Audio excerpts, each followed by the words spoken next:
I've heard Jonathan Turley speak before. We see him on television. He's very thoughtful. He's very knowledgeable. I'll get to his bio. Actually, I could give you a long bio and he wouldn't be able to speak, so let me get to all of that here. Hold on.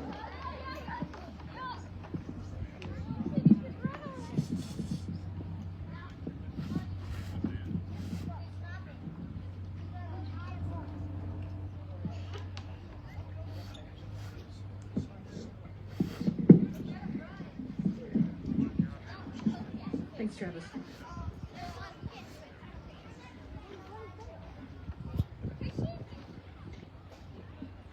We need to be having conversations about these big ideas. And we need to be confident enough in our own beliefs that we can stand up to looking at what these ideas really mean. The man that does that on a regular basis, and it's amazing to me when Mark and I were talking, he said the committee was talking about who could the keynote speaker be. And I said, well, what about Jonathan Turley? He said, we were just thinking that. Jonathan Turley is a professor. He's a nationally recognized legal scholar and the Shapiro Chair in Public Interest Law at George Washington University. He's a prolific writer and constitutional expert. He has argued landmark cases, represented whistleblowers and public officials, and testified before Congress over 100 times. I bet that was fun, wasn't it? Including the impeachments of Presidents Clinton, Trump, and Biden.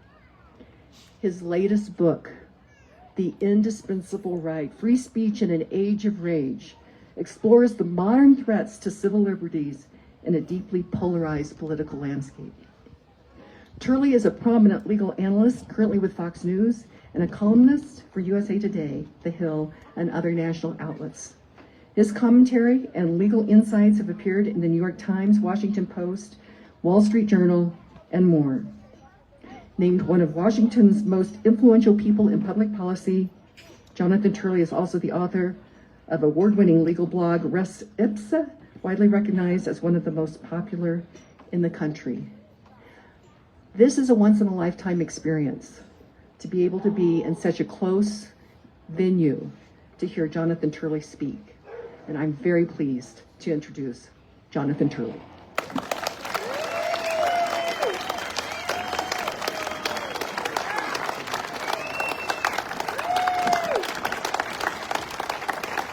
Thank you so much. Thank you. It's a great honor to be with you today, and I've had, you can't hear me very well, I guess.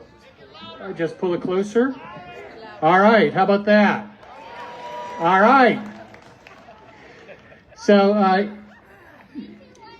it's a great honor to be with you and to have met so many of you. I have to tell you, this is coming at an important time for me, which I'll talk about in a second.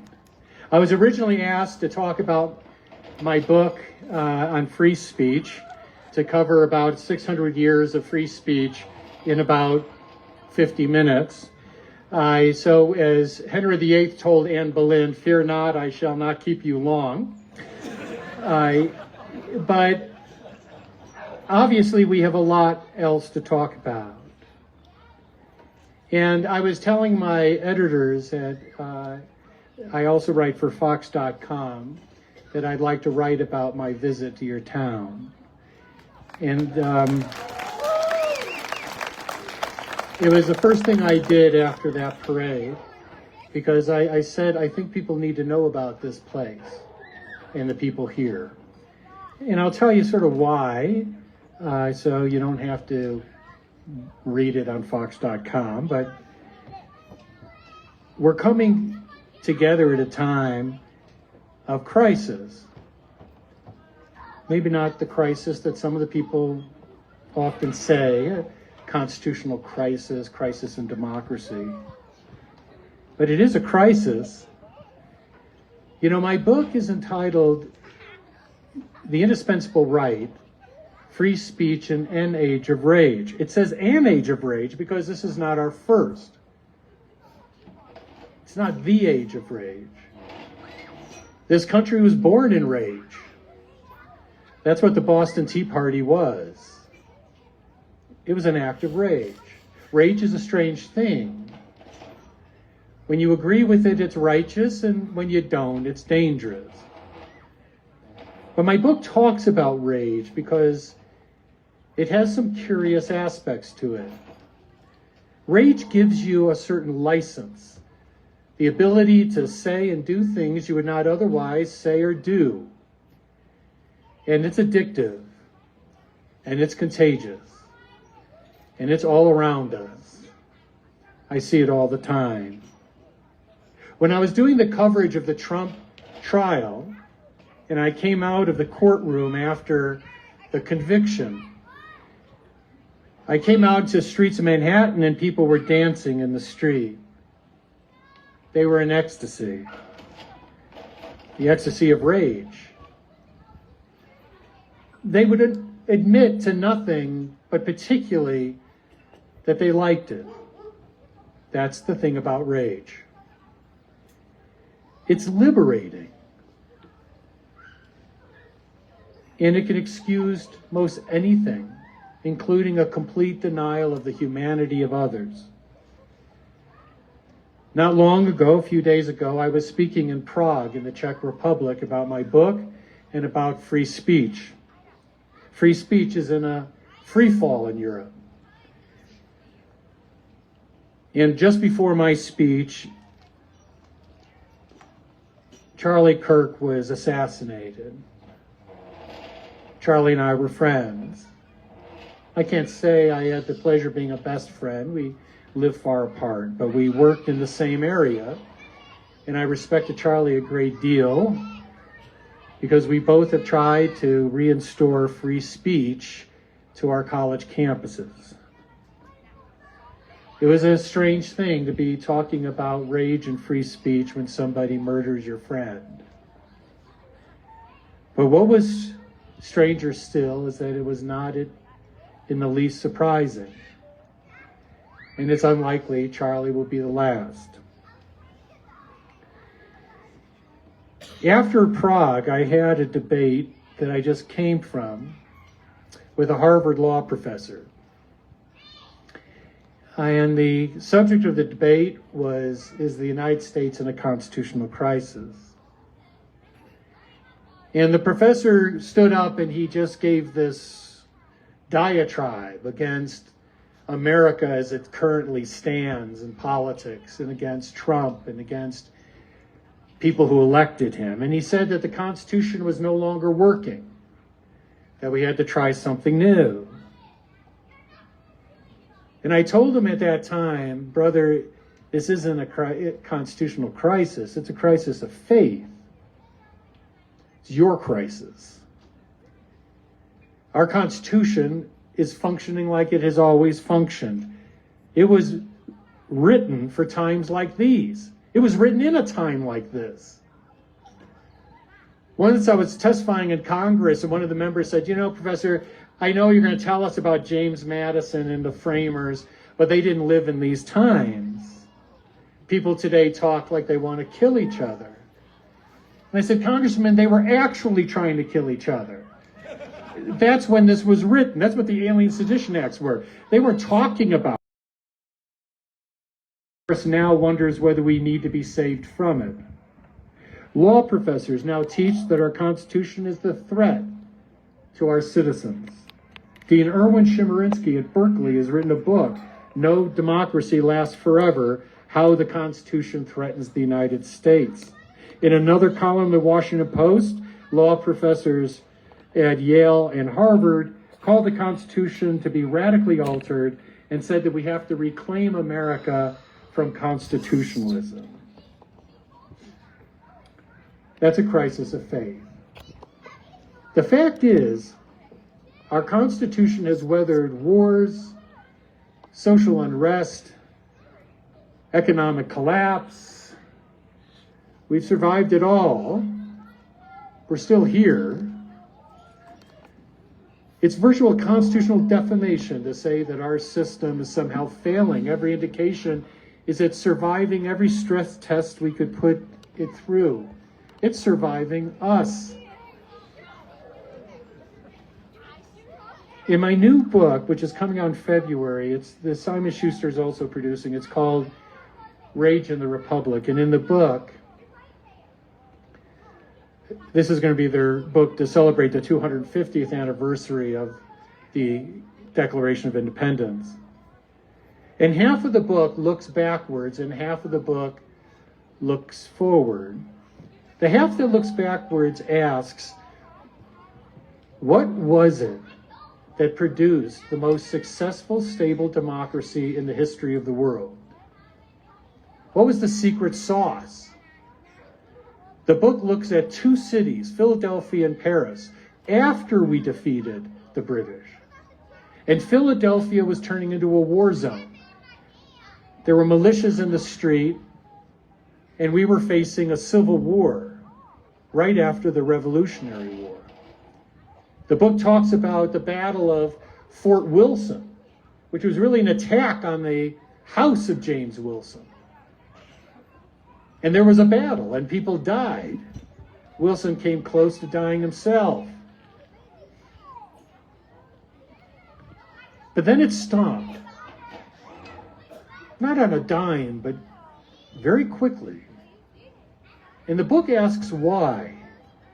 The only event that occurred after the Battle of Fort Wilson was the ratification of the United States Constitution, which was not overwhelmingly popular. The country was divided about it. But James Madison believed that as we, divided as we are, as many factions as we have, that he had a system that would bring us together. See, the American Constitution is different from prior constitutions. Now, when people come up to me and say, you know, Professor, I just love the Constitution. I love reading the Constitution. It's so beautiful. I know they've never read it. Because the U.S. Constitution is not a beautiful thing to read. It reads like the U.S. tax code. It was written by the ultimate wonk. I mean, James Madison was an obsessive. He believed, he was the only man of his generation that truly studied government, with the possible exception of Tocqueville, Montesquieu, as a science, not some art, not some philosophy. He was obsessed with government. But he was obsessed with part of government that was a little bit new. He was obsessed with why governments failed. So I always tell my students, if you want to read a beautiful constitution, you read one of the French constitutions. Now, they had practice because it failed so often, but if you read the French constitutions, they know how to write a constitution if you're looking for prose. I mean, your heart is lifted. They talk about the horizon of humanity as we walk together towards a new reality. It's beautiful. It's just a shame they lasted only often a few hours or a few days. The thing is that once they overthrew the government, they would have a party, the way that the French could only throw a party. And then the next morning, they'd have that morning after moment of, wow, you're not quite the person I thought you were. And then they suddenly would go at it again, and there would be a new revolution. Madison understood that. I'm a Madisonian scholar. As my students always tease me, they say that I can't talk on any subject without mentioning Madison within 5 minutes. And that's probably true. But the thing that always bothers me is that people portray James Madison, they say, oh, you know, he was a cynic or a pessimist, which is not true. James Madison accepted us for who we were. He understood us. He understood that we are by nature drawn to factions, drawn to groups, drawn to people with our ideas, our interests, our backgrounds. And he understood that if you ignore factions the way the French did, if you only talk about the things we have in common, all those pressures just build below the surface. And then they explode in the streets. That's what happened in Paris, over and over again. And indeed,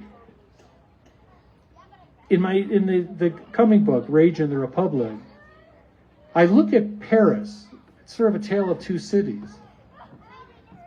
And what happened in Paris was very different.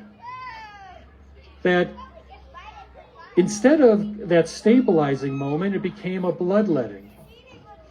Thousands were guillotined. The Jacobins took over. And ultimately, the Jacobins started to guillotine each other. Wiping out radicals is not radical enough. The book actually follows one figure throughout the book. A figure that I've been obsessed with for over a decade. And my family is so happy this book is finally going to get published. And that is Thomas Paine, who I consider to be the most fascinating figure I have ever studied. And Thomas Paine has an almost unique claim to fame. He was one of only two people from the American Revolution, well-known figures of the American Revolution, that participated in both the American and French revolutions. The other one, you might guess, was the Marquis de Lafayette. He went home. And the French Revolution came close to killing both of them.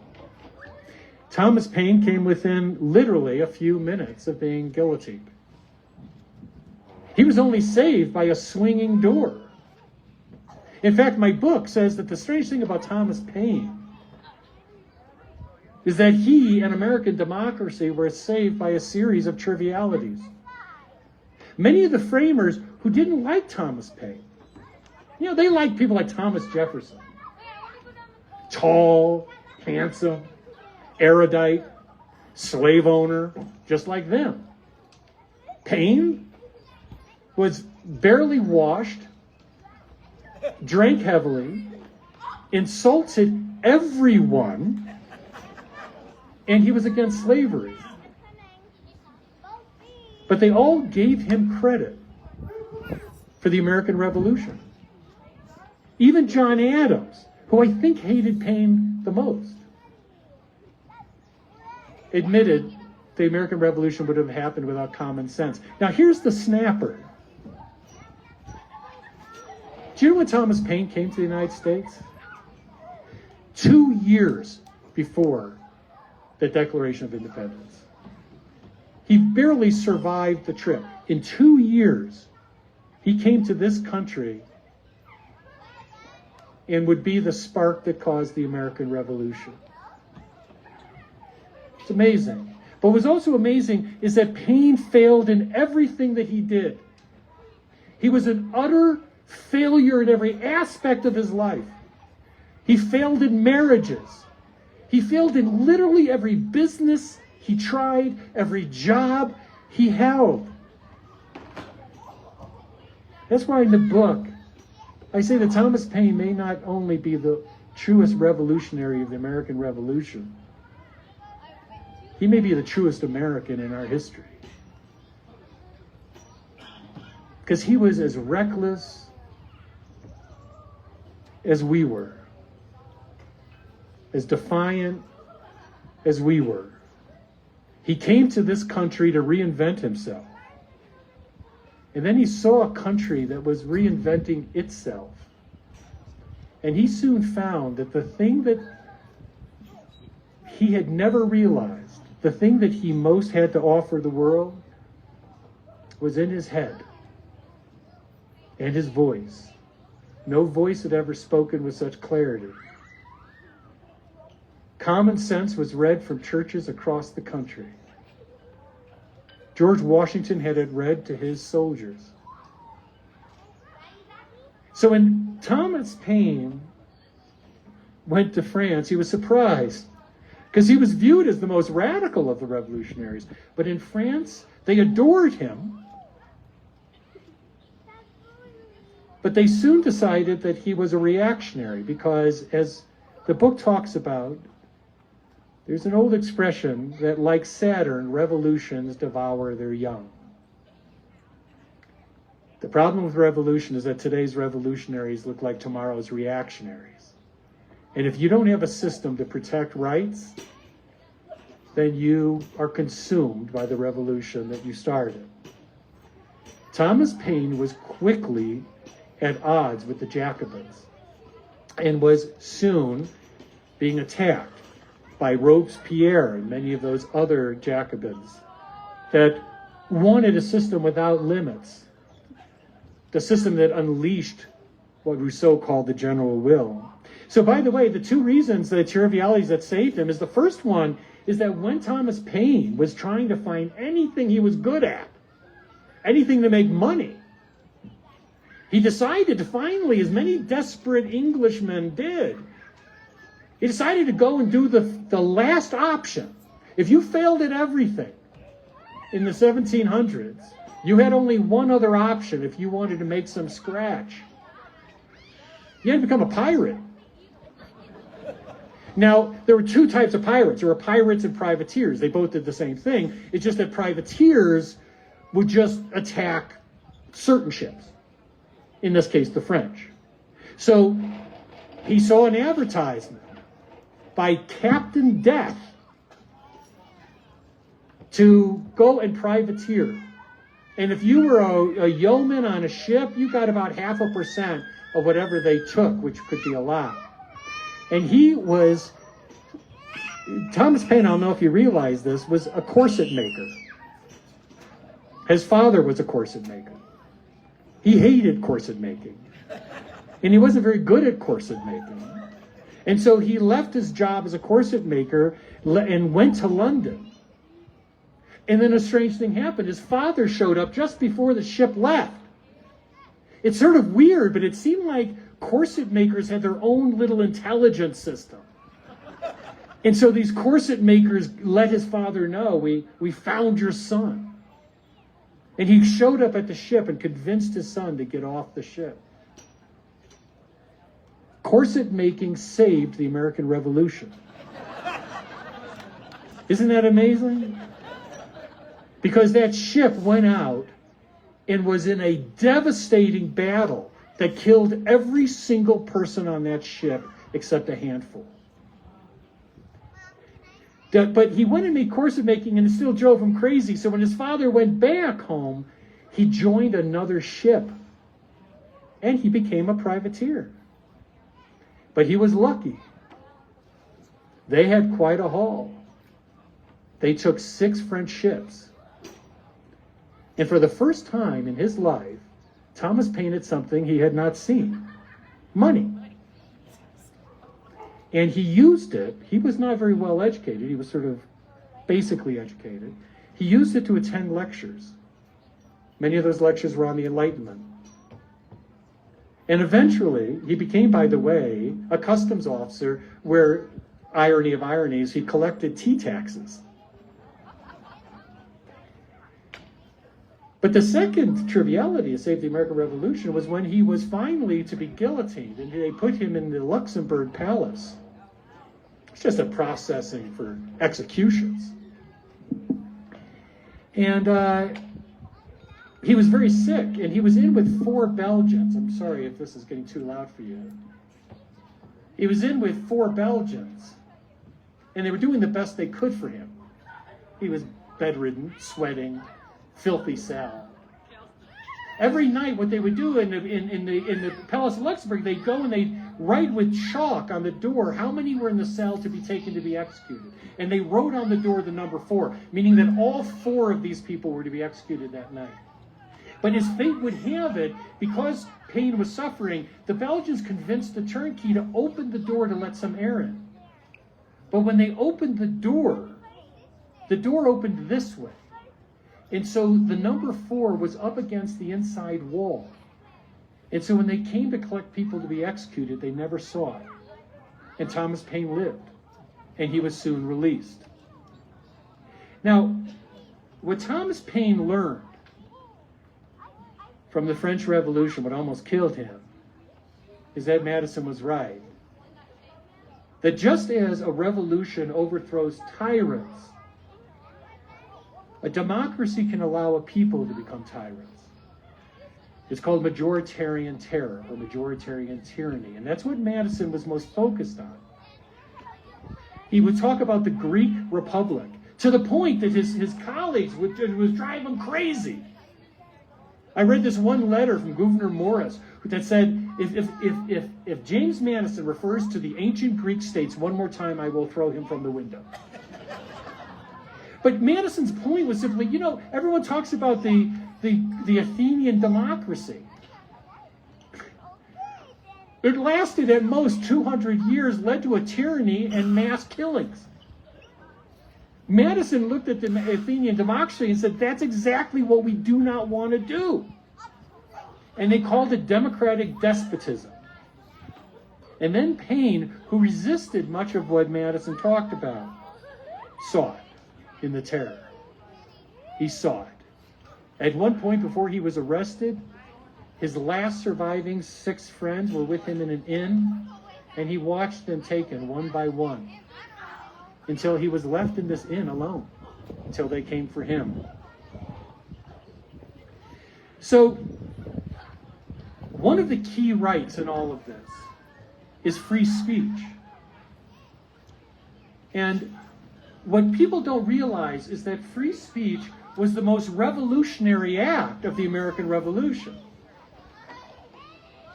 The First Amendment was unique. See, much of our Constitution is not a duplication, but it's a direct outgrowth of the British system. The framers loved the British system. They just didn't like what it did. But they wanted to improve it. But there was no prior precedent for what they put in the First Amendment. That was all us. The English never protected free speech. They still don't. The Magna Carta didn't protect free speech. It was very curious. Years ago, I was asked to speak at the 800th anniversary of the Magna Carta, which I thought was very odd because everything I'd written about the Magna Carta was highly critical.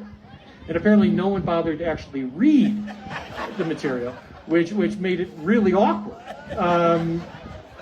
But one of the things I don't like about Magna Carta is that it didn't protect free speech. It was just the government would protect free speech as best as it thought it needed. So those words in the First Amendment have never been uttered. And they've been uttered since. They're still radical. My colleague, Marianne Franks, is leading a movement to amend the First Amendment. She believes that the First Amendment is, quote, aggressively individualistic, and that free speech should be balanced against notions like equity. A University of Michigan professor calls free speech the Achilles heel of the American democracy. When my book came out, 4 books came out that were anti-free speech.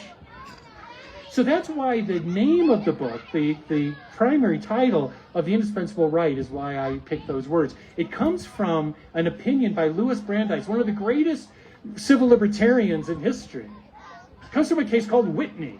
And in this concurrence, Brandeis talks beautifully about free speech and explains free speech is the indispensable right because you can't have any other right without it. You can't have freedom of religion. You can't have freedom of association. It's the indispensable right. Now, what is odd about this beautiful opinion is that it was a concurrence to a decision that sent Whitney to jail, and Louis Brandeis signed off on it. Whitney was arrested for speaking against lynchings. So the reason I use these words is to say, why is it that we are still struggling with free speech? How is it that this great civil libertarian, Louis Brandeis, who could speak so beautifully about free speech, could get it so wrong? And the reason is that we're still struggling with what free speech is. We keep on dealing with the conflicts we have with free speech, but not what free speech is, because if you really want to know what free speech is, you have to know who we are. And that's where we got lost.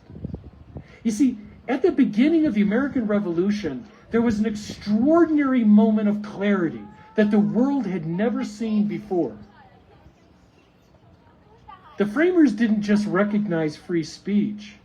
They recognized where it came from. They said it was a gift from God. They said it was a natural right.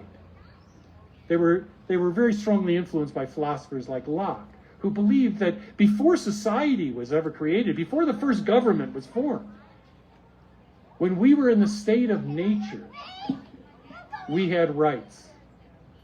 Rights given to us by God. Rights that belong to us as human beings. Rights we needed to be fully human. And the most important of those rights was freedom of thought. When I teach free speech in class, I show them the central panel of the Sistine Chapel where you see God touching Adam. It's called God Creates Adam. And I ask my students, what is it with this touch? It's launched more PhDs than any in history. When we talk about God creates Adam, we often say that God created man in his own image. What does that mean? God is a creator. Maybe that picture is not just about giving life to Adam. After all, the picture shows Adam's fully formed. Seems to have been there a while. What if it was different from that? What if the thing that makes us human is a touch of the divine? What God created was creators. You know, human beings are hardwired to create. You see it all around us. It's not just in the Great Wall of China or the Sistine Chapel. When I teach free speech, I walk around class and I wait to find a student who's doodling. Should I move this? I don't know if I'm driving you crazy by moving this.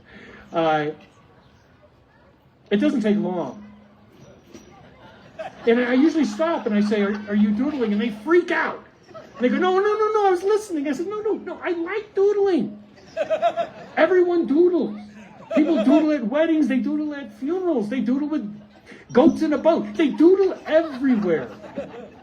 My only question is why? Doodling's weird. I mean, when we doodle, half the time we don't know what we're doodling. Right? We usually start with geometric shapes that get more and more concentrated until there's like a blob of ink there. Why do we do that? There seems to be something hardwired in us that we have to project part of ourselves in the world around us. Something to express ourselves. Studies I talk about in the book show that when people are not allowed to express themselves, they physically change. They become ill, but also parts of the brain actually shrink. The hippocampus shrinks. When we look at prisoners cut off in segregation, explorers cut off from civilization, and we studied their brains changed. We have a need to speak, to be fully human. So when we ask what is free speech, we ask, who are we?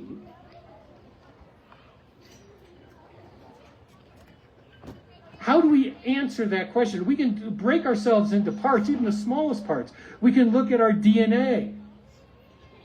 But that's not very helpful. Do you know we have a 98% overlap in DNA with great apes? 98%. We have a 61% overlap with a fruit fly. And we have a 60% overlap with this. Now, does that make us bananas 2.0 or talking bananas?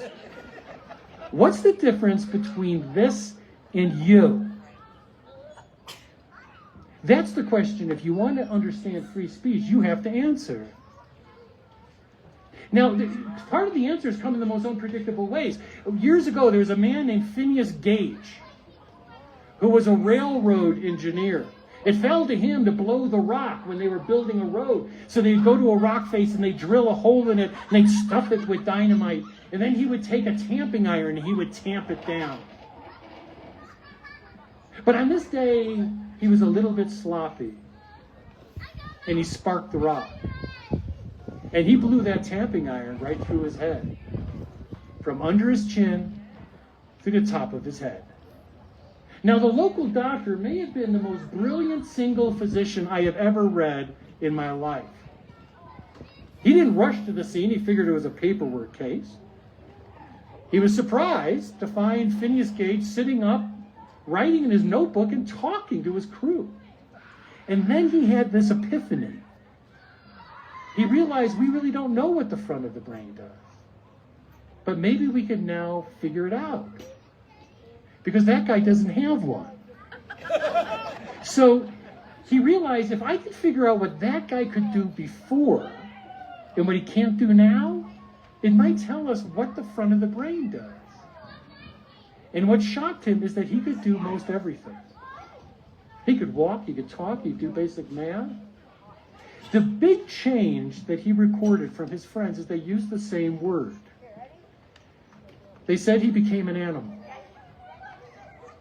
This affable, popular engineer, they said became an animal.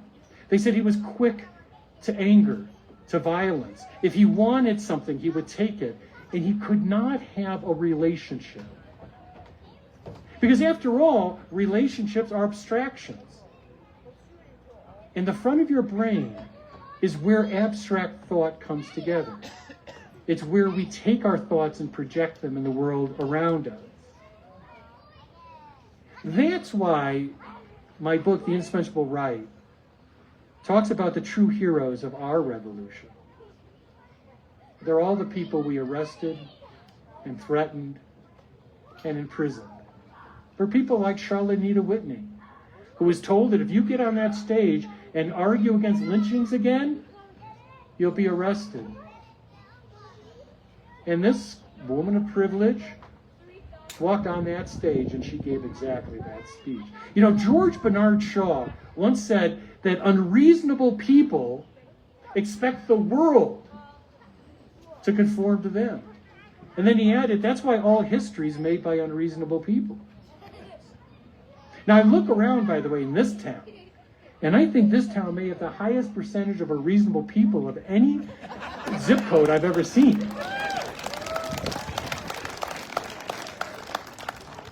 We are an unreasonable people. That's why I love Thomas Paine. He was incredibly unreasonable. He was hard to like. In the book, you know, I talked about the new book, The Library of Congress, and one of the people there recently, and one of the people said, after all the study of Thomas Paine, how do you feel about it? Because then I said, you know, the fact is, when you study the framers, the only framer, in my view, that I've studied that came out as good up close as a distance was James Madison. But the best I can say with Thomas Paine is I'm a film noir nut. My kids will tell you, it drives them crazy. I only watch film noir and black and white movies. It's a terrible thing for my kids. My kids beg me, can we just have a movie with some color? Or, you know, and but I love film noir. But there's this great film noir film, and it's with Fred Murray, and possibly the single best femme fatale in history. And she's betrayed every man in her life, lied to everyone. She was a carnivore. But Fred Murray loved her. And towards the end of the movie, he falls for it again. She comes to his apartment, tells him she's going to leave her husband for him, and that they're going to go off and they're going to live their life together. And he believes her. And the next morning, he realizes it's just one more lie. She doesn't mean it at all. And he walks through the door, she begs him to come back, and he stops at the door, and he turns around and delivers the single best line of any film noir in history. He turns to her and says, "Baby, I love you so much. I just wish I liked you."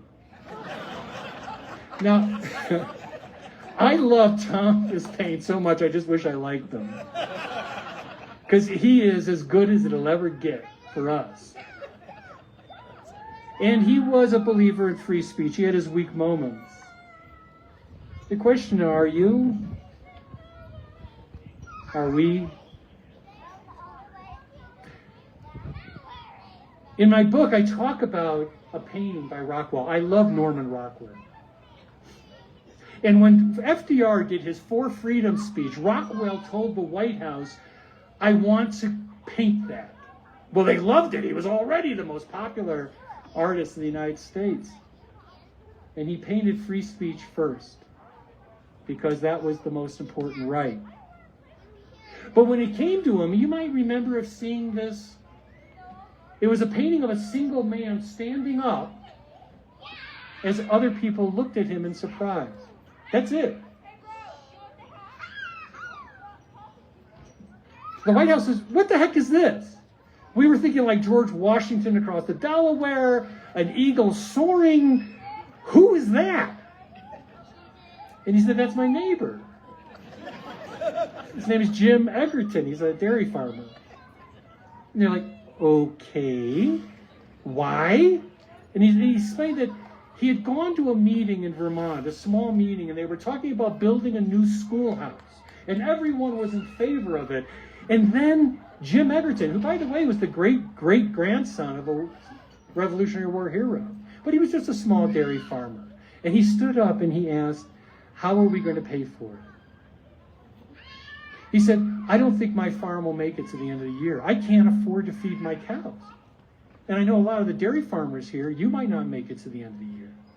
How are you going to pay for it? Because I don't want to lose my farm. Rockwell painted that. And it sort of told us that sometimes we need free speech the most, and maybe it's most important, not when we're talking to our enemies, but when we're talking to our friends. I've criticized this administration about moves that I think are not good for free speech. As friends, that's what we have to do.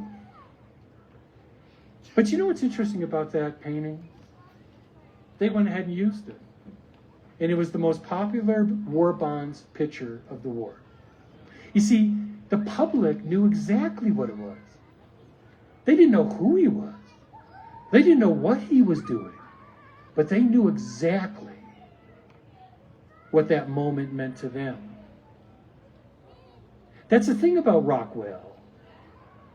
A lot of artists back then, this was with the rise of abstract art, and one of the critics for the New Yorker attacked Rockwell viciously every week and said Rockwell's an artist who has chosen not to be taken seriously. He said, that's not art, that's kitsch. I came across an interview, which I think is the hands down the best interview with Rockwell I read. It was this young reporter, and he just asked this absolutely spellbinder of a question. It was just brilliant. He just asked Rockwell, why do you paint like that? And it seemed to take Rockwell back. You know, so many people had interviewed him. And the answer he gave, I thought, was the most profound of all the interviews Rockwell gave. And he said, you know, Rockwell, by the way, has studied all the great art schools. And if you look at his portfolio, it involves various different genres that you wouldn't even recognize as Rockwell. All of them extraordinarily great. He was just an amazing artist. But he said he went through the United States and he would see things that he realized that his colleagues didn't see. He said he saw moments, vignettes, that were just fleeting, but they captured something incredibly profound about this country. He said, I was seeing something about America that I wanted to paint. The moments that people walked past. The moments that really said the most about who Americans really are. I wanted to paint that.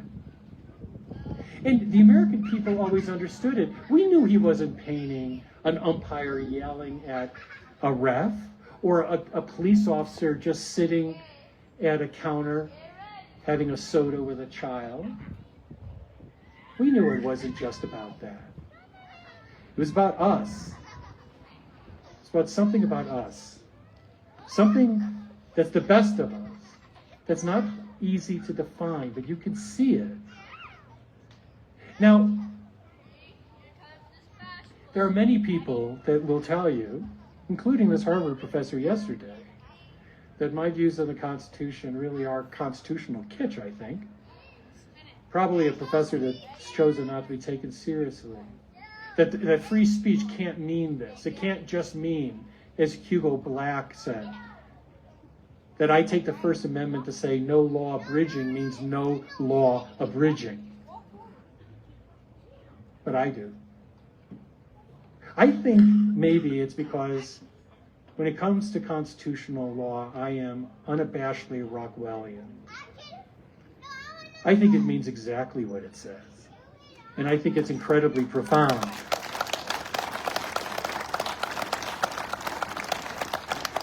Now, you might ask, where do we go from here? Well, buy the darn book and find out. No. I'll tell you. You know, once Woody Allen was giving a speech and they told him, could you end on a positive note? And Woody Allen said, I don't know if you've seen my movies, I don't do positive. But he did offer to give them 2 negatives to make a positive. I'd like to give you 2 negatives to make a positive.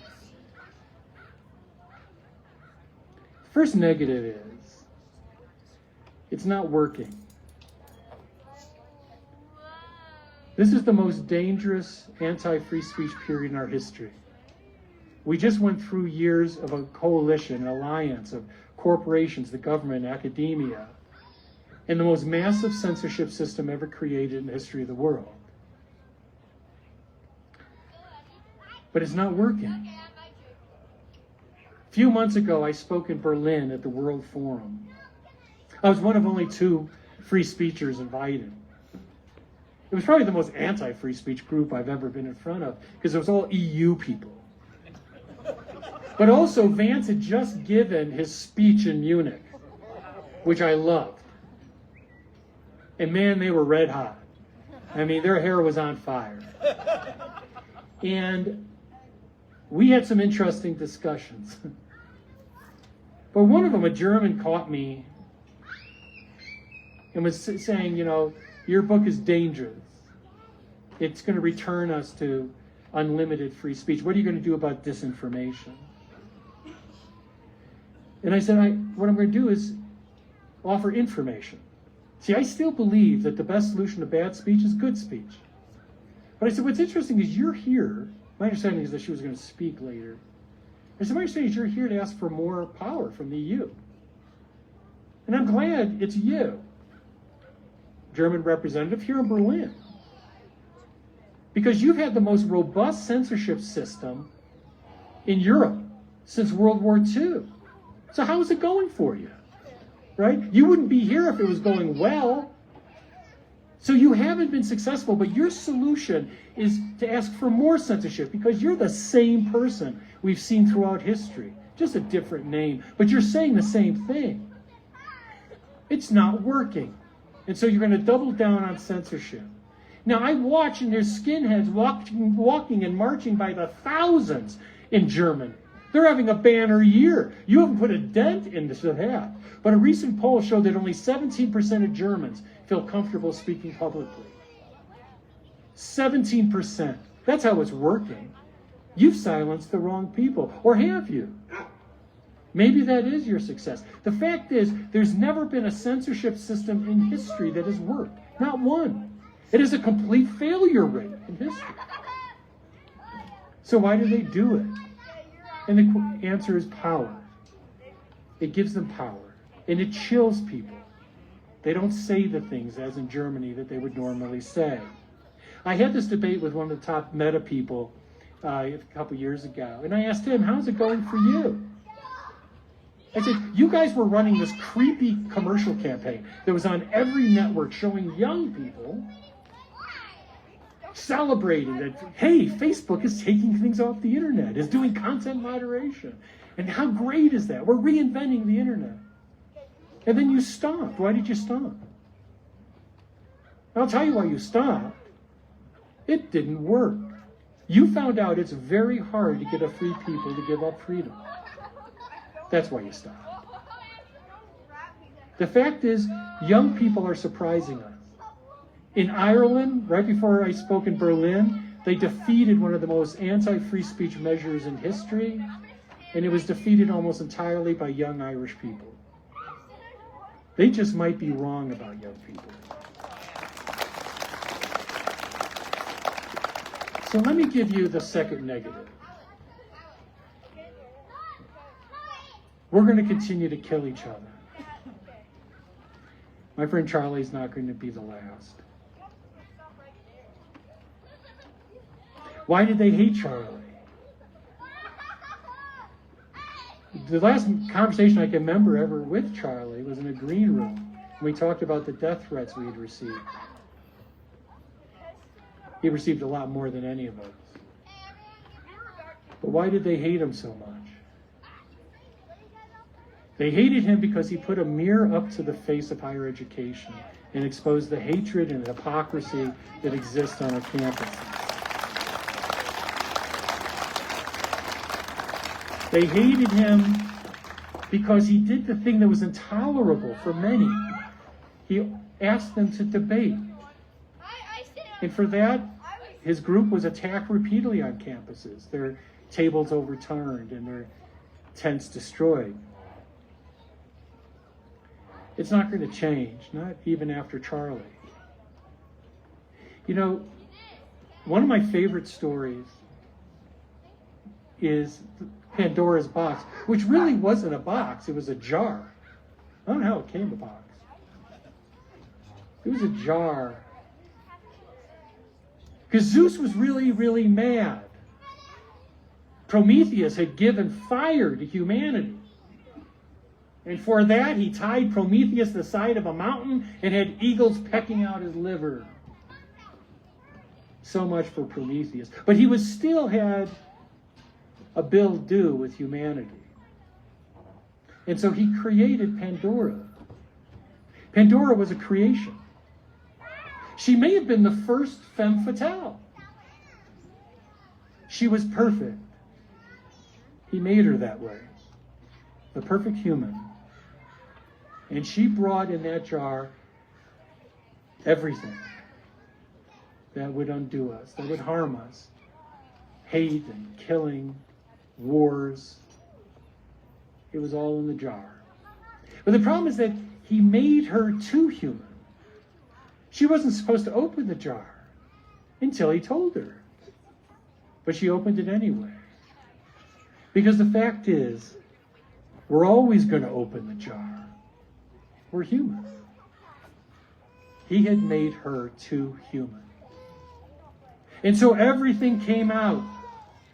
Death, war, hatred. Everything came out. All the things that were there in Utah. All the things that killed Charlie. But people talk about the Pandora's box and they never mention what came out last. The thing that apparently Zeus least wanted humanity to have. The last thing that came out of Pandora's jar was hope. That was the least thing that Zeus wanted humanity to have. Hope. See, the fact is, for all of our faults, we still have a touch of the divine. Maybe the best of us is an abstraction. But we have hope that we could be better than we are. And even when we lose someone like Charlie, there's hope because of the life he led. His willingness to put himself in harm's way. He did that not for hatred. He did that because he had hope that just maybe he could make this world a little better. And so maybe what we need at this time is to hold on to the thing that is the touch of the divine within each and every one of us and hope for something better and try to bring that about. Thank you very much. Thank you very much.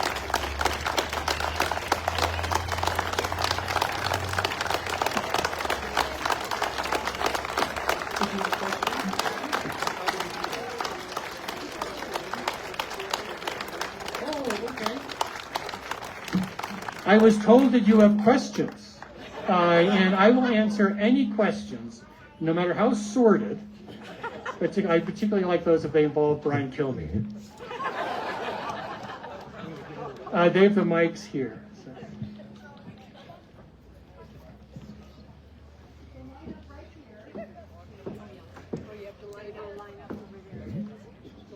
Oh, thank you. Oh, I actually have coffee. I'll take that. Here we go.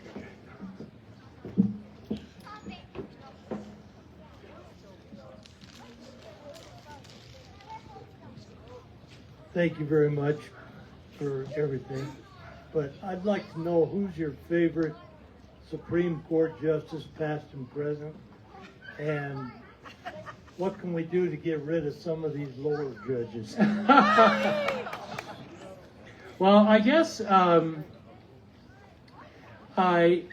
have a sort of a personal favorite because there was a justice named Justice Clifford who was had a stroke and was incapable of hearing, speaking, or reading briefs. And they asked him, they went to him and said, "You need to resign." And he said he still had the ability to write and said, "I will if you give me a pension." And so he extorted Congress, and he's the only reason judges have pensions today, which is quite an accomplishment. It's hard to say. I have a huge amount of respect for the justices. I admit I've written columns that have been critical of how we select justices. We often select justices by the ability to get them confirmed, which means that if you've said or done anything interesting in your life, you're off the list. But occasionally we luck out and we pick brilliant ones. I have a lot of affection for Justice Gorsuch.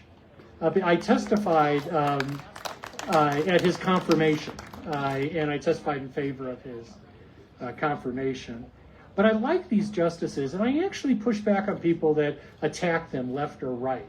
When I was testifying at a confirmation for Gorsuch, Senator Whitehouse said, this guy's just going to be another conservative robot. And he throws up these posters, which Whitehouse loves. It says, "Look at these," and he reads all the opinions. 5-4, 5-4, 5-4, 5-4. And he says, Professor, who's in the 5-4? It's the same Republicans, and he's going to be the next one in the 5-4. And when he was finished with his diatribe, he said, Senator, does it bother you that the 4 are also the same? I mean, you're just saying that the 5 are clearly ideologue robots, and yet the 4 are all voting. Say, now here's another possibility just for the fun of it. What if all 9 of them are doing the best they can? What if all 9 of them are on the same side in these opinions because they're consistent, because they have a jurisprudential view, that they're trying to get it right? You might not agree with them, but it doesn't make 5 robots and 4 righteous. And I like these justices. I truly do think that they want to get things right. But it's getting a little bit sporty. We've had some opinions where I've never seen exchanges like this, particularly between Justice Jackson and some of the other justices. And a recent one from Barrett was right out of WWF. I mean, it was like, wow, where they went after each other. So there's a slight difference there, but if you come to these things to watch the cars crash, you will like the upcoming term.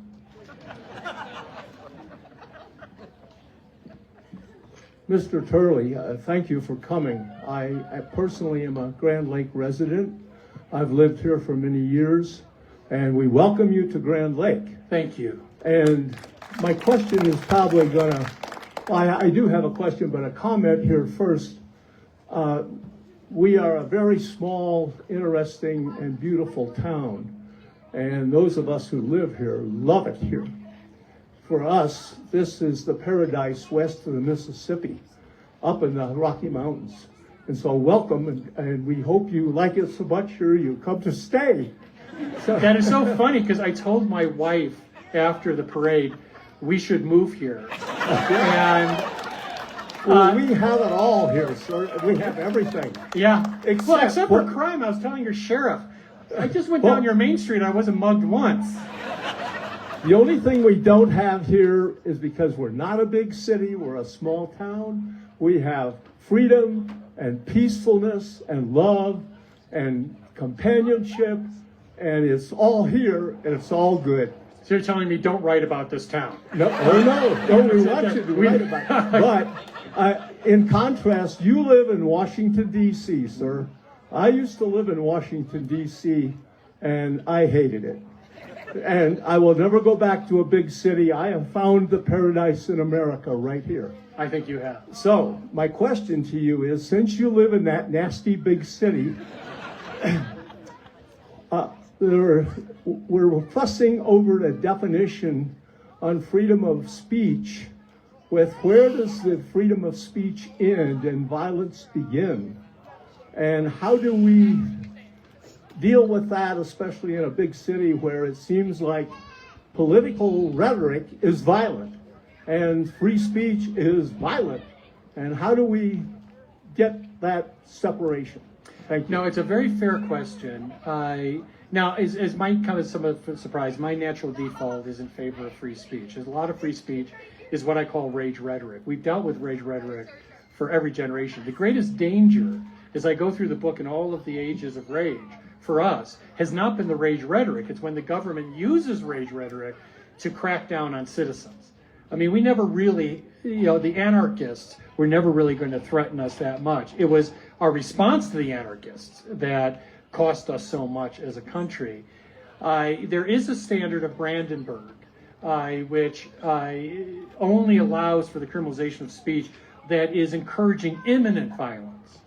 Now that means that most of the speech today is protected, and I believe it should stay that way. We have the ability to respond, and it's going to be much more effective for all of us to do so. And you've got all these people who are using violent rhetoric, many of them before Charlie Kirk was murdered, and they've resumed again, calling anyone who is on the right a Nazi and a fascist. And you had the minority leader in the House actually take a picture of himself brandishing a baseball bat. Can we criminalize that? No. But we can denounce it, and we can offer something as an alternative. The thing to keep in mind about all this violent rhetoric and all of this rage rhetoric, none of that worked. In the last election, Harris and Biden had the entire media on their side. All people heard was this narrative over and over again that democracy is going to die. And they turned it down. They rejected it. In this debate I had with this Harvard professor, it was telling, there's a lot of students in the room, and he was saying, if you're not protesting, you're part of the problem. And he said, yes, Professor Turley, I have rage. And he was going on about that. And you could just see the ecstasy in his voice. But he was saying, we have to educate citizens, and most American citizens don't read newspapers, and we have to educate them. It was a quintessentially Harvard moment. And I said, just for the point of discussion, how's this for an alternative? Maybe American citizens aren't idiots. Maybe some of them even read the news. Maybe they just don't agree with you. Maybe they have decided that you're selling them a bill of goods and they're not going to be chumps. But if you're looking for evidence that free speech works, look at that. So yeah, I think we can live without criminalizing speech. Thank you, sir.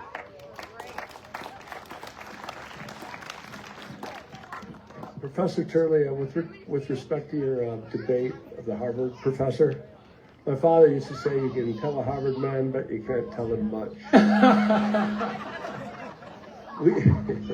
We had a chance to go to Europe this summer, and in watching the BBC, I was shocked at the dialogue they were having over the internet.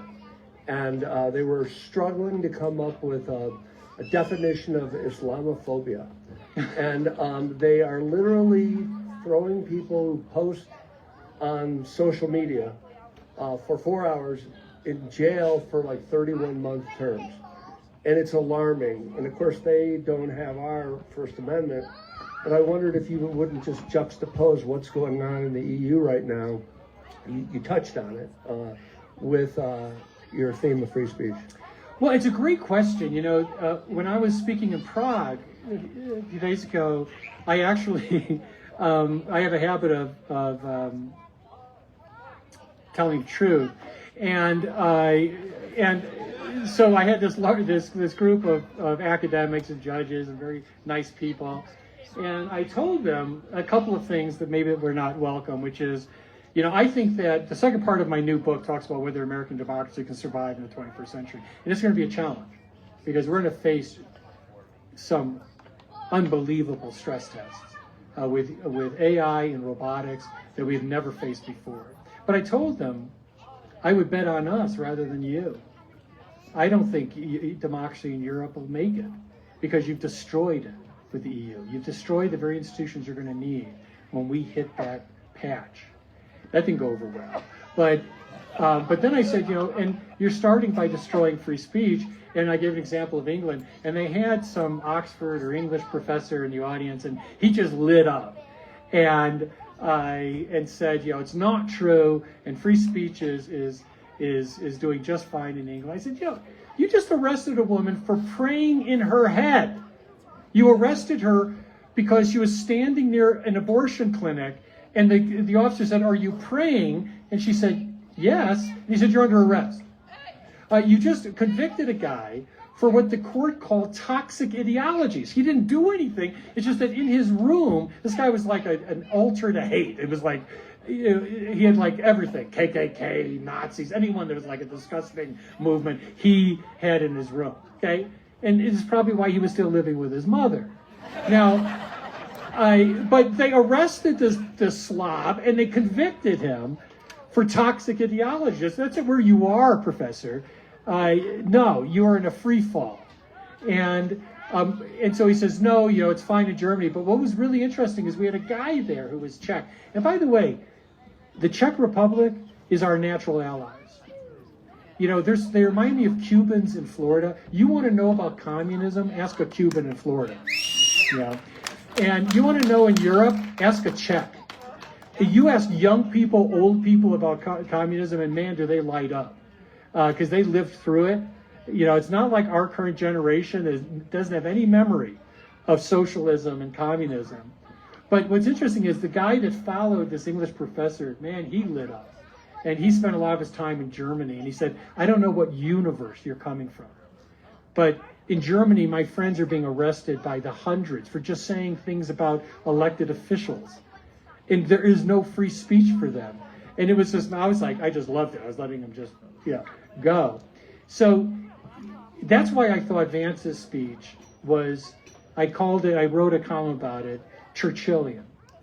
I thought that Vance was absolutely right. That this is the battle that we have to face. And we have to face it with the EU. The EU is the single greatest threat to free speech, not just in the world, but in the United States. They're exporting this Digital Services Act, which is one of the most outrageous anti-free speech measures in history, and they're exporting it. So they are going after X, and they're going to hit Elon Musk, they said, with $1 billion fine. Why? Because he's not censoring as much as he should. And it's telling that when he bought Twitter, the first thing Hillary Clinton did is she went to the EU and said, use the DSA to force him to censor Americans. This is the former presidential candidate. And that's the reason this morning I was highly critical, because Hillary Clinton came out and denounced the network for saying, by suspending Kimmel, and said, this is outrageous, it's anti-free speech, this alliance of the government and corporations. And I wrote a column this morning saying, are you a changeling? I mean, are you like a mythical being that can just change? I mean, I said, have you no shame? You have been leading efforts to do exactly that for years. She spoke at the Berlin conference that I spoke at. It was very weird. They put us right near each other at dinner with Bill Clinton, which was odd because I testified in favor of his impeachment. But so you can sort of chill cocktails off the temperature of the room. But she laid into free speech at the Berlin conference. And of course, the Europeans were like seals. They were clapping. They just won. Yes, we got to fight bad speech. And now she's saying that she's suddenly the champion for free speech. And I say in the column is, do us a favor, the free speech community, okay? Just go away. We don't need, let us fight our own fight. But we sure don't need you.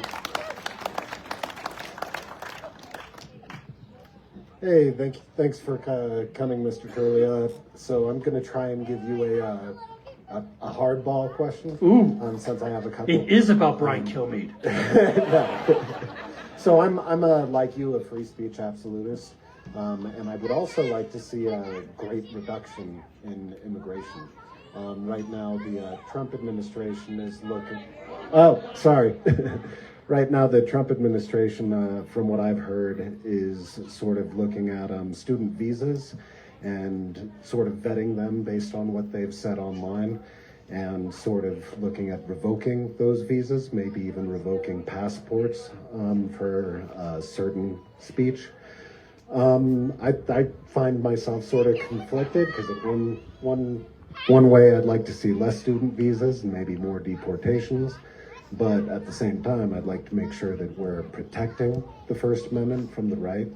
The left will attack it just for denying reality, but how can we make sure that on the right we don't sort of dip into attacking the First Amendment? It's a great question. And the fact is, I've been critical of the Trump administration's free speech policies with regard to visas in other areas. I think it is not good. And the fact is, there's an old Star Trek episode with the Borg, and the thing that finally destroyed the Borg is they put in this notion of individuality in a single board, and then the collective fell apart. International students are the best ambassadors we have. Even when they come with negative views, they come to this country and they see free speech. They see a free country, and they bring it back to the collective. Yes, some of them come and they hate this country, but pound for pound, we are better off by letting them see what a free country is. I have tons of students from China, other countries that don't have free speech, and they come to my class and they hear free speech every day. And it's a virus, and I'm happy to pass it along. The Trump administration, I think, has gone too far on free speech, and many of us have called them out on it, and I'm hoping that they'll tack back. They have tacked back in some areas, but I'm hoping they'll do that in that area. It's an excellent question. All right, Jonathan, thanks for coming. I love the end of your speech there. Hope is what they kill when they go after Charlie. That's what they're trying to do, in my opinion.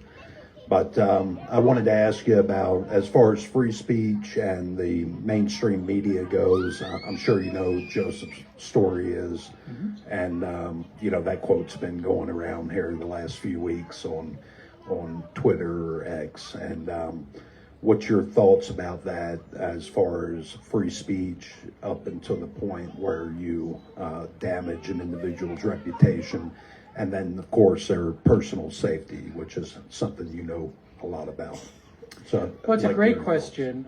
In my view, actually, Joseph Story was the best justice in history. I was asked once to rank all the 9 best justices in history, and I think I surprised and irritated a lot of lawyers that I picked Joseph Story as what I consider pound for pound the best justice in history.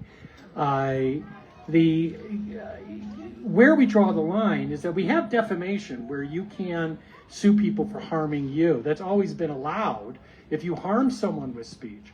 One of the things I say in my book is I'm a bigness, maybe because I'm a libertarian, but I am a big believer in John Stuart Mill. And Mill was responsible for, I would arguably, one of the 3 most important theories in the law. It was called the harm principle. And what Mill said was that the function of government should be to protect us from the harms of others and to keep us from harming others. So the harm principle has this narrow view of government that says that the government should leave you alone until the point that you harm others. And he said having divergent ideas or lifestyles, that's not harming others.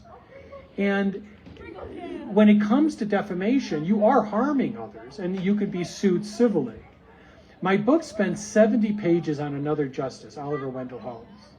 And Simon & Schuster called me when we were doing this book, and they said, my editor said, do we really need 70 pages on Oliver Wendell Holmes?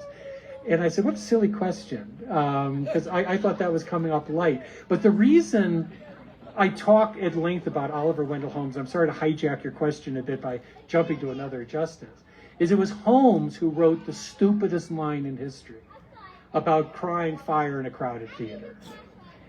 And it is used as a mantra by the anti-free speech community. It was very interesting when Musk bought Twitter.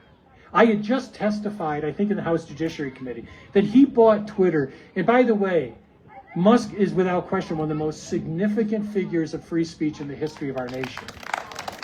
And he changed everything because he released the Twitter files, which we in the free speech community have been fighting for years. And so before he took Twitter, I was raising the evidence we had of coordination between the government and corporations and academia. And all the Democratic members were saying, you know, you don't have proof of that. That's speculation. We don't see any evidence of coordination. I said, actually, I do give you evidence of coordination. But if you're asking, do we have the files from Facebook and Twitter? No, because they won't give them to us. But we have all of the stuff in my testimony. Well, after he bought Twitter and released the Twitter files, we had the evidence. And we had thousands of emails of coordination, targeting of political opponents. So I then was called again to the House Judiciary Committee, facing the same members, and it was like a switch went off. And suddenly the members were no longer denying it, and they were saying, of course there's coordination. You know, we have to stop disinformation. That's not problematic at all. And this one member, Goldman from New York, Representative Goldman said, you know, Professor, you know as well as I do, it is perfectly constitutional to punish people for crying fire in a crowded theater. And I said, Congressman Goldman, can I just want to remind you of one small fact. That line comes from Schenck, okay, by Oliver Wendell Holmes.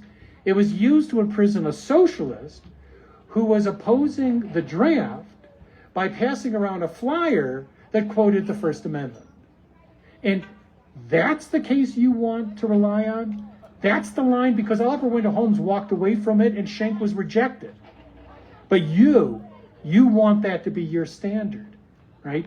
But the reason I talk so much about Oliver Wendell Holmes is I say in the book, if you want to understand how we lost our way as a people on free speech, understand how Oliver Wendell Holmes lost his way. He was one of the most brilliant minds ever to sit on the United States Supreme Court.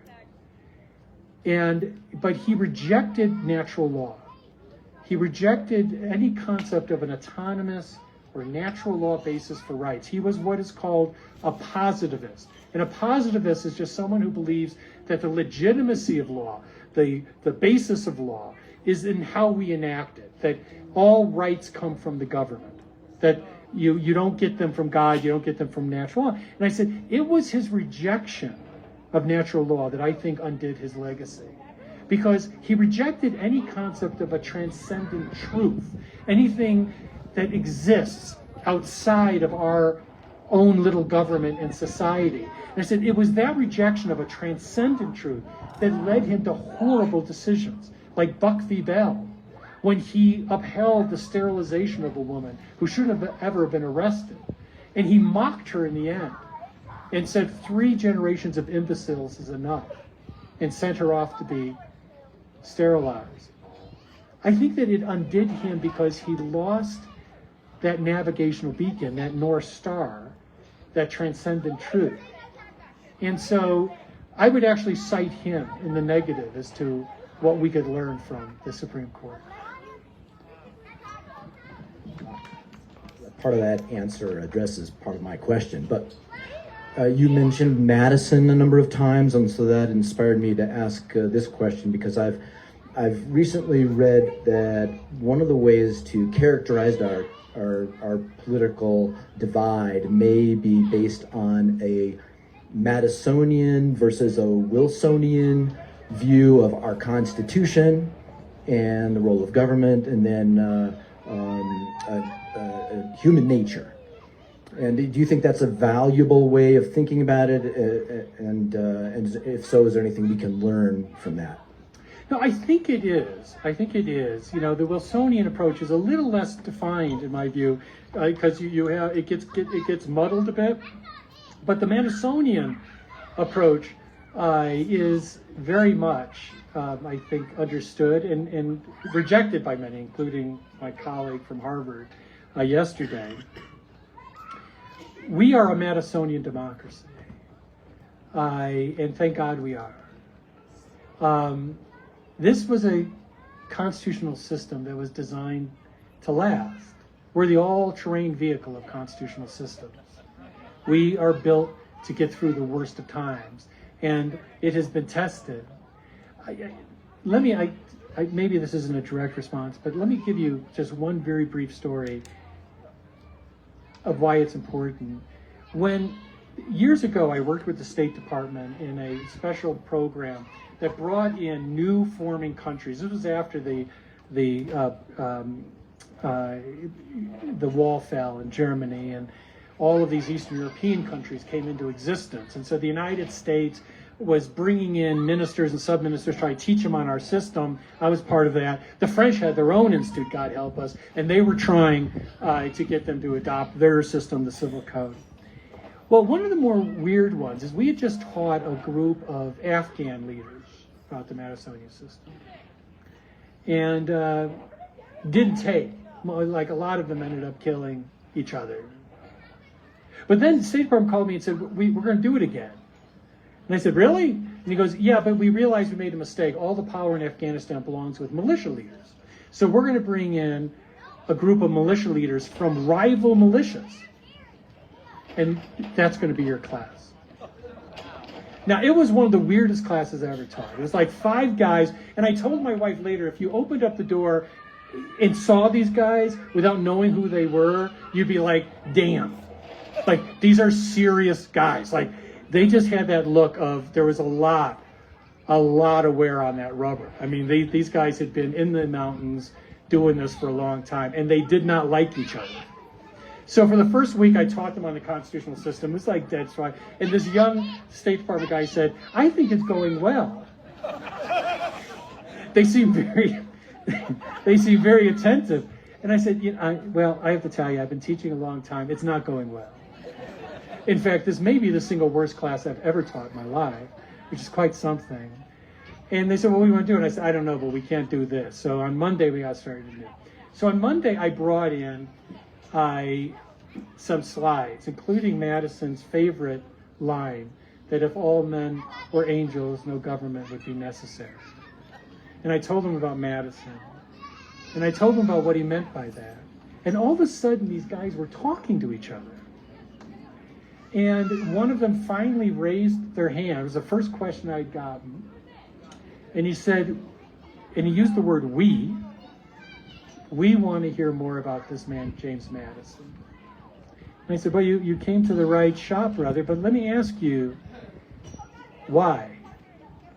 And what he said to me was one of the most depressing things ever said in a classroom.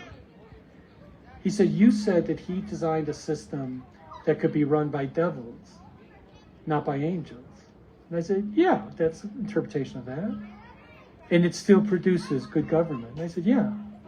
And he said, well, we've only had devils. We want to know if you can have a government run by devils, because we've only had devils in our country.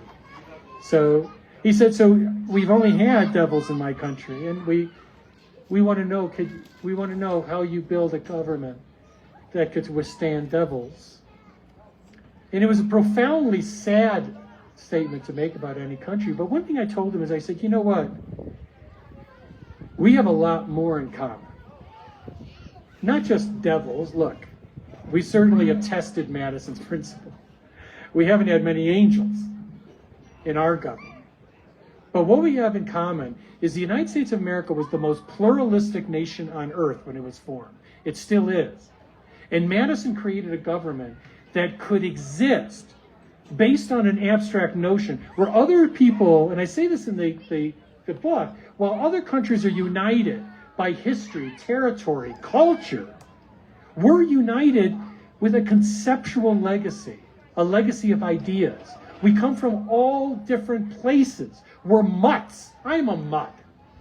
I'm Italian and Irish, right? Which means I have a bad temper and a drinking problem. But we are all mutts, but we have something in common, a common article of faith in the Constitution. And I think these Afghans saw that, of all places. Sorry. we're running long here, but I'll try to be fast. So, okay, all right. One of them that you have to eat.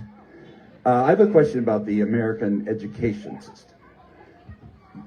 The United States is extremely abstract in the fact that we have all these freedoms, we have all this diversity, we have free market economy, and the education system, I don't think, raises our students to the level to understand why there would be such a division over this most recent murder of Mr. Kirk, which I didn't know or didn't follow him. But if you were to make a change in the education system in the United States, and I come from the public schools, what might it be? Oh, it's a tough question. I've been a very loud critic. The book actually talks about higher education. There's a long chapter on it. If you had told, I've been in higher education for 30 years. And if you had told me 30 years ago that our colleges and universities would look as they do today, I would have said you're crazy. Conservatives, Republicans, libertarians have basically been purged from departments. Self-surveys, people identifying themselves, have shown that the vast majority of departments don't have a single Republican or conservative. And that's not going to change. You know, last year I had another debate. I'm slowly going through the entire Harvard faculty at Harvard Law School. And it was with Randy Kennedy, who I like a great deal, and he's a very nice person, and I don't view him as anti-free speech by any means. And but the subject was, does Harvard respect diversity of thought and free speech? And I mentioned in the debate, I said, you know, only less than 9% of Harvard students identify as conservative Republican in a country where Republicans and libertarians are a majority. And your faculty has only a handful of Republicans and conservatives, less than 6%. And Kennedy said, you know, this is Harvard. We're an elite institution. We don't have to look like America. And I said, Randy, you don't even look like Massachusetts. I mean, Massachusetts is 32% Republican, you know. But the point is that we've lost the diversity of thought, and it is a huge cost to our students. And the faculties are not going to change that. You know, they just won't do it. They won't. They have purged their faculty because it works for them, right? If you don't have any people dissenting, you get more teaching jobs, and you have less people challenging you, and you have this academic echo chamber. So it works for them. It just doesn't work for our students. You know, when I went to college, I went to the University of Chicago, and it was the most important part of my life because I saw people that viewed things so differently from me. I come from a very liberal democratic family. I knew there were Republicans, I just never met one. And then suddenly I'm at this college and there's all these people from various views. I actually lived in the Dorchester Cooperative, which was a vegetarian cooperative. I thought it would help my social standing. It didn't. But it's where the jungle was written, you know. It's a very old cooperative. And in the basement was the Spartacus League, which were a bunch of Trotskyites. And next door were militant libertarians. And next door to that were socialists. And I loved every minute of it. I loved talking to people that could see what I was seeing and come to a completely different view. It didn't necessarily change my view, but I learned from them. I loved every minute of it. It was an awakening. My students just simply don't have that. Today, the culture, the debate at universities runs from the left to the far left. And it's just a loss. And in one generation, my colleagues have destroyed higher education in America. And the solution is very simple. Alumni have got to stop giving to these universities. And they have to insist on diversity on these faculties. And yes, state schools could do that as well. I oppose some of the moves of the Trump administration because I don't want the government involved in dictating who you hire or what you teach. But that doesn't mean I let Harvard off. It means that we have a reckoning, but I don't want to use the government for it. The state schools are a good example of this. State schools are the last bastion of free speech in higher education because First Amendment applies to state schools directly. So those faculty may not be any more free speechers than their colleagues in private schools, but they don't have a choice. Now, the fact is, I don't buy this argument that states have to give them money no matter what they do to these universities. If the University of Iowa or the University of Nebraska doesn't have diversity of thought, then the citizens don't have to give them the same level of support. That as citizens can say, look, if you're going to run from your campus, if you're going to purge anyone that even has any values, like myself, my family, and 50% of this country, then go find financial support elsewhere. But I think that voters and alumni can turn this around. Trust me on this. I've known a lot of college and university presidents. They are not complex creatures. Okay? The fact is that if you restrict the money, then they will come. They will, and that's what they have to do. And that's what happened in Pennsylvania, Columbia, Harvard. For the first time, alumni said no. And all of a sudden, it was not really what the Trump administration was doing on limiting. It was those alumni who give them huge amounts of money saying no. That's what we have to work on. That's the underbelly. That's the soft spot. And maybe we can turn this thing around. Thank you. We have 2 more questions. Does that work for you? Of course. Okay. And then I have one as well. Okay. Oh, take it out? Okay. All right. I've been told to do a Tom Jones. Thank you for taking another from me. This is a philosophy question, kind of. So the Constitution gives us the right, the natural right to violent revolution if our government is infringing upon our other God-given rights. The Second Amendment also affirms that right. So when it comes to the First Amendment, there seems to be an exception to that and say that your First Amendment essentially ends at calls to violence. So I guess maybe philosophically, why is it? Why would that be? If we have the rights to enact violence upon aggressors in the case of the Constitution generally, and the second, why not the first? Great question. This actually is a question in the upcoming book, which is Raging Republic, because I talk about, Jefferson said that a revolution every once in a while was a good thing, and that he thought revolutions were useful in rejuvenating countries. The Declaration of Independence is, in fact, a statement of revolution and the right to revolution. The critical point in the American Revolution came with a very famous minister who challenged the primary argument of the British Crown, which was that basically rulers were selected by God, and that they had sort of divine authority, but also that they quoted part of the Bible in saying that you have to respect the authority of the government. And Mayhew, who was this famous minister in his time, I gave a famous sermon, and he said, wrong. He said, among other things, if you're denying natural rights, you're denying God.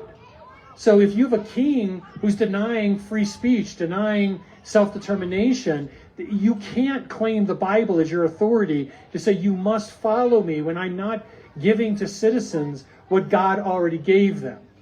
And that was the basis that basically with Thomas Paine, his sermon, the combination of those two things was the blueprint of the American Revolution. Now, having said that, obviously we've had a civil war, and we recognize the right to say no, to revolt. The question is whether that revolution is legitimate. For all of our faults, we remain the greatest hope of humanity here. And we're going to become more important in the 21st century, I promise you, because what we're heading into, people are not prepared for. And different systems are going to be stress tested, and I don't think the European system is going to make it. I think we might.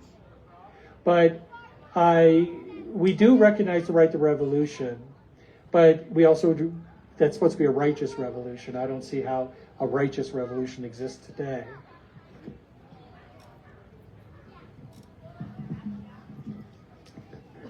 Hi, my name is Sean McAlinden. I'm the editor of Sky High News, which is our paper of record here in Grand County. Thank you for welcoming me to your community. I'm new here, and I just want to thank Grand Lake for putting on such a great event. Thank you, Mr. Turley. It's been amazing. I have a two-part question. One, could you comment on Brendan Carr's recent comments from the FCC about taking action against speech that the administration doesn't like? And the second part of the question is, what would be your advice to someone like me as a local county editor to continue to promote free speech and serve our community? Both great questions. And first of all, I was very critical of those comments. I don't want the FCC involved in cracking down on speech. I think that the Trump administration is bulldozing the moral high ground. They were elected because of the lawfare, the restrictions on free speech, the censorship.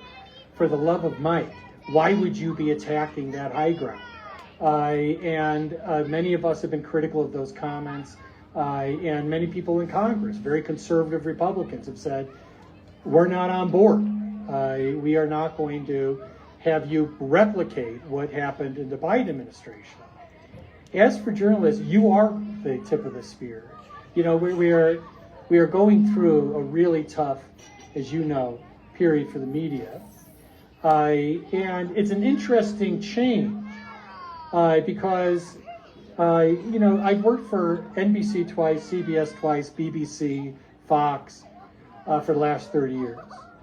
And the changes during that time have been breathtaking. Technology is breathtaking. But also, we had the rise of advocacy journalism. And many J schools, as they're called today, teach their students that there's no such thing as objectivity or neutrality. And many newspaper editors said that we have to turn away from objectivity and neutrality and accept that all journalism is advocacy.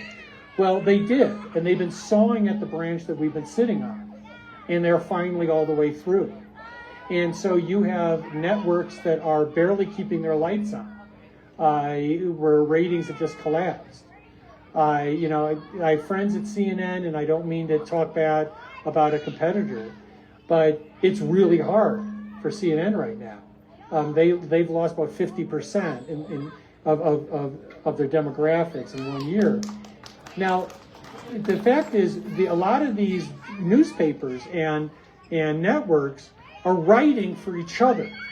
You know, when the Washington Post has lost half of its audience and lost $70 million, and yet the journalists were outraged when Jeff Bezos brought in this editor to try to turn it around. So he shows up. So this guy, I think he's great, and he goes to the newsroom, and this is a direct quote, or as much as I can remember it.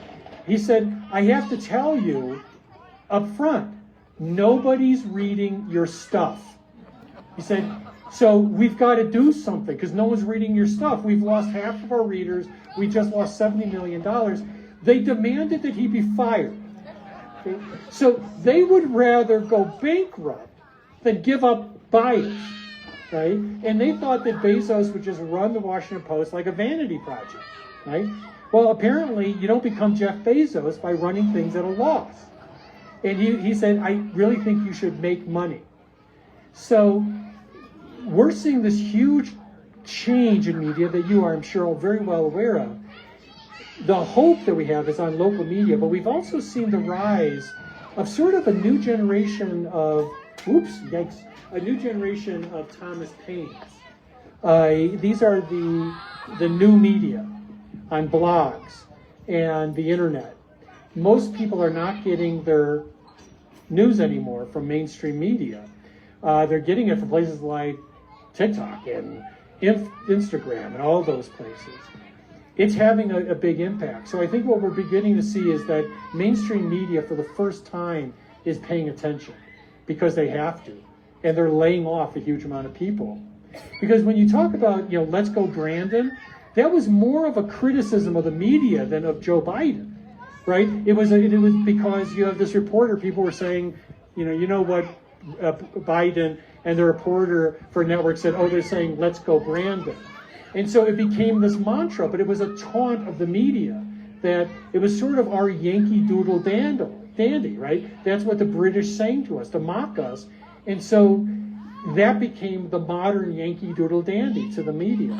So I think that what we're seeing in this transfer is that the public has made its choice. And the media will either adjust or it's going to die. And a lot of them are dying right now. Professor Turley, I'm taking MC privilege and asking the last question, okay? As it's apparent, first of all, I want to say thank you. And thank you to Mark Auville and the whole team for all that you've done. I think it's apparent that the smartest people in America are right here in this park. I agree. And the most unreasonable. I've posed this question, and in a way I think you've answered this, but I've been asking different guests on my radio show this question because I think I heard you say that your hill is free speech, mine is as well. And my father served in the United States Air Force. He said he gave 4 years of his life to do that so that people could have the right to say what they want to say, even if he disagrees with it. So with the fact that Charlie Kirk was murdered because what he was saying, his freedom of speech, I struggle though, what do we do with the people that are celebrating his murder and they're losing their jobs because of freedom of speech? What do you think about that? Well, I wrote a column saying that we should not be firing anyone that said bad things about Charlie Kirk. I consider him a friend. I mourn his loss. Charlie would be the last person that would want people fired for saying things against him. He was the victim of cancel campaigns, not the advocate of them. And he spent his entire short life asking for debate. He wanted people to debate him. He hated cancel campaigns. And so, no, I don't think we should be firing people because they say awful, horrible things. We have to be honoring Charlie's life and legacy by defending free speech, defending debate, even defending them because he did. It comes back to when I asked, if we are going to support free speech, we have to ask who we are, what we are. At times of sorrow and anger, that's when we become this. Madison wrote in 1800 against speech prosecutions or sedition, and he used a term that I thought was really important. He called it a monster when we prosecute or charge people for speech. And he's right. It's a monster that lives within us, and we release it on our neighbors when we are very afraid or we're very angry at times like this. The question is, as a people, can we transcend anger and sorrow, even tolerating the views of people that we find grotesque? Let me end with this. In my new book, The Rage of the Republic, I write about this Frenchman who came to the United States and wrote under the name of Farmer John. And he wrote one of the most read essays of the period right after our revolution. And he asked in this essay this question that I repeat throughout the book. He said, "What is this American?" And all of Europe was fascinated by that question. We were viewed as a type of new species. We were viewed as something that just seemed to materialize. The old world looking at the new world and asking, what is this American? They were fascinated by it. We're a people that defined ourselves. And we forged that definition in wartime. We forged that definition with others that had very little in common with us. coming from different places, spoke different languages, followed different religions. And we defined, what is this America? We have to do it again. It's just as Franklin said, it's a republic if you can keep it, and we keep it by understanding that the United States Constitution is an article of faith, not between us and the government, with each other. It's a leap of faith with each other. You want to know what is this American? It is that article of faith that defines us as one people. And I think people are still amazed by who we are. We just can't forget who we are at times like this. Thank you very much. Thank you very much. Thank you.